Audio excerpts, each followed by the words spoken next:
স্বার্থপর যারা, একেবারে আত্মকেন্দ্রিক মানুষগুলো আবহাওয়ার মতো বদলে যায়। এই স্বার্থপর আত্মকেন্দ্রিক মানুষগুলো ভীষণ মায়া বাড়াতে পারে।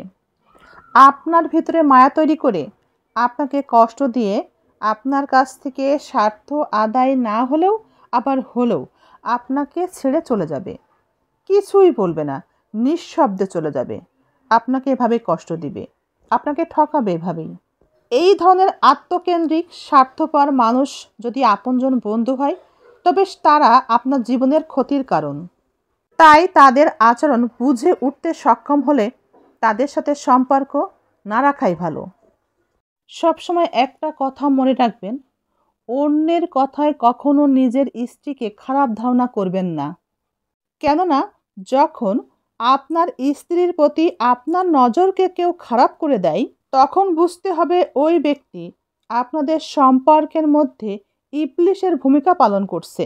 সকলের মনে রাখা উচিত এবং সতর্ক থাকা উচিত, স্বামী স্ত্রীর সম্পর্ক এবং সংসারের সুখ শান্তি ধ্বংস করতে অনেকেই সুযোগ খোঁজে।